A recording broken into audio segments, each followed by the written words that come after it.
பேசிட வேணாம் உன் கண்ணே பேசுதடி கொஞ்சமாக பார்த்தா மழை சாரல் வீசுதடி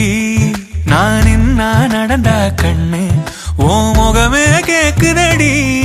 அடி தொலைவில் இருந்தாதானே பெருங்காதல் கூடுதடி தூரமே தூரமாய் போகும் நேரம் கொஞ்சி பேசிட